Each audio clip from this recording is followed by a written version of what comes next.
میفرماید که من یاری کردم، من یاری کردم، دل به قراری کردم.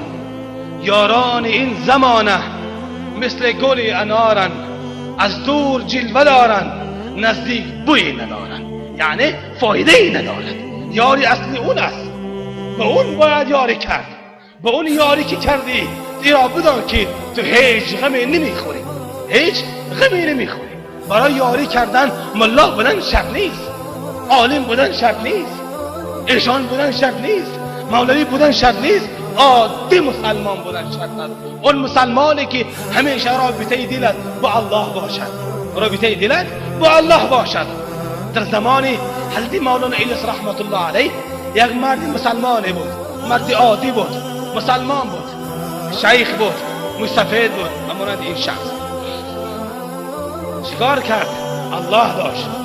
یک روزی میگوید که در بیرون برآمد. وقتی در بیرون که برآمد و زبانش چی بود؟ لا اله الا الله وحده لا شریک له، له الملک و له الحمد یحیی و یمیت بیده الخیر و هو علی کل شیء قدیر و الیه المصیر. در زبانش همین جاری بود. رابطه دلش، توجه دلش، تک تک دلش با الله بود. چشمانش هر کجایی که خدا برای اون حلال کرده بود همونجا نگاه میکرد. کجایی که خداوند برای اون حرام کردگی بود اونجا نگاه نمیکرد. رنگی من تو نبودن که دختری بگذره دیگه نگاهش بکن، زنی بگذره دیگه نگاهش بکن، تا خانهش با چشم نگاه بکن. این خیل نمیکرد، بلکه چیکار میکرد؟ سرش پایان لا اله الا الله گفته میرفت. ناگهان از مقابلش در روبرویش در خیابان میرفت یک دختر با یک بچه میآمد، یک دختر با یک بچه می آمد. دو یار معشوق می آمد، عاشق معشوقا می آمدند، لیلی مجنون ها می آمدند. همون طوری که در بیرون نگاه بکن بچه با بچه چیکار میکنند؟ دختر با دختر، یکی بچه با دختر پادوشکه میکنند. میگه که این یار من است، من این را دوستش میدارم. یک مخلوق گنده را میگه من این را دوستش میدارم. از آن شکار کرد. اون دختر با اون بچه می آمد. این شیخ میرفت سرش پایان. ناگهان کتیف این شیخ با کتیف اون دختر زد. چیکار کرد؟ کتیف با کتیف زد.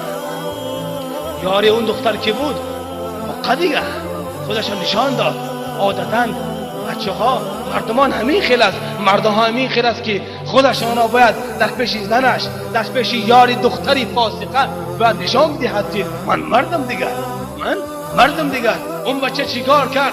ایسی بیس نکرد و این شیخ را یک تپش زد. شیخ ها یک شپلاخش زد. شیخ هیچ چیزش نگفت. شیخ هیچ چیزش نگفت. سری خود را پایان کرد. گفت معذرت میخوام. سری خود را پایان کرد. دو قدم زد. دو قدم اون سو زد. این دختر با این بچه با پادوشکه کردن و با دو قدم اونها اون طرف گذاشتن. چند قدم نزد بود که این یاری دختر که بود با زمین افتید. یاری دختر که بود این بچه با زمین افتید. با زمین افتید و چکار کرد؟ و باری مدعیونه شد. چشمانش ورم کرد، خودش ورم کرد، شقت قلب شد، دلش کفید، از چشمانش خون برآمد، از گوشهایش دردا برآمد، مرد. چی شد؟ مرد. این دختر که بود دادوای کرد آی مردمان بیاید، مردمان جمع شوید، آی مردم بیاید. مردمان آمدند بالای سر این نگاه کردن که بچه مردگی، بچه مردگی. دختر را پرسیدن که چی شد؟ دختر گفت نمیدانم. یک دم که بود در ذهنی دختر آمد که شاید همون شیخ دعای بد کرده باشد، شاید همون شیخ دعای بد کرده باشد. شیخ را گفت بخفه. مستفید را گرفتن آوردن. رنگ مستفید های ما نبودن. مستفید را گرفت آورد. گفت ای شیخ، گفت شما گفت دعای بد کردی؟ چی گفت؟ گفت دعای بد کردی. شیخ باز گفت که والله گفت من دعا نکردم، من دعا نکردم. بلکه ماجرا چی هست؟ این تو را شپلاق زد، تو اون رفتی این طرف افتید مرد. شیخ میدونی چی گفت؟ هندوستانی بود. با همون زبان هندی خودش گفت که بایی گفت یا یارون کی آفس که بده، بایی یا یارون کی آفس که بده. گفت که برادر، گفت این معامله بین دو یار است، معامله بین دو یار است. گفتن چی خیلی بفهمیم؟ باز به همون زبان هندیش گفت که اسکی یار نه مجھکو مرا، میره یعنی الله، الله اسکو مرا. گفت یاری دختر این بچه بود، این بچه که مرا زد. یاری من که الله هست، الله ایرا زد، الله ایرا زد. خدای پاک من میفرماید که من عاد لی ولیا فقد آذنته بالحرب. هر کسی با دوستی من، با ولی من، با یار من، با تعلق من اگر دشمنی میکند، من به او اعلان جنگ میکنم، من به اون اعلان جنگ میکنم. لیکن برادران عزیز، وقت را گرفتم معذرت میخوام، لیکن از کلام پیدا میشود، خصوصا کلام خداوندی، تفاسیرات خداوندی خیلی خیلی بیشمار هستند.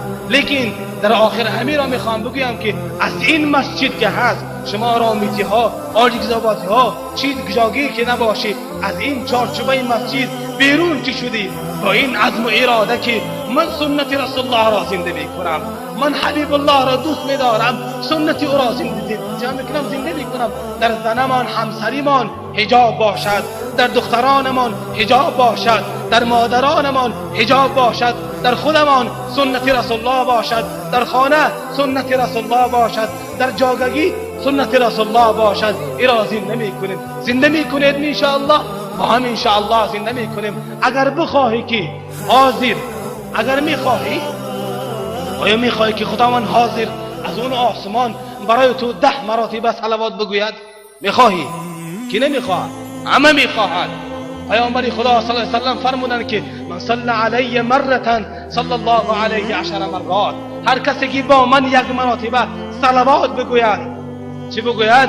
صلوات بفرستد، خداوند جل جلاله 10 مرتبه برای اون چیکار میکند؟ صلوات میفرستد. از این خاطر همه با هم بگوید که اللهم صل علی محمد و علی آل محمد كما صليت على إبراهيم وعلى آل إبراهيم إنك حميد مجيد. اللهم بارك على محمد وعلى آل محمد كما باركت على إبراهيم وعلى آل إبراهيم إنك حميد مجيد. جزا الله عنا سيدنا محمد بما هو أهله. خداوند 30 صلوات برای من شما فرستاد، حاضر فرستاد، میفرستاد علکی ان شاء الله. از این خاطر که از برادران عزیز این سنت رسول الله را، این جشن ولادت رسول الله را و این خاطر بگیرید. در جشن رسول الله که هست اکتفا تکیه به صلوات نکنید که من صلوات خواندم اکنون من امت رسول الله، واقعی امت من هستم، بلکه واقعی امت همون کسی هست که سنت رسول الله را زنده می کند.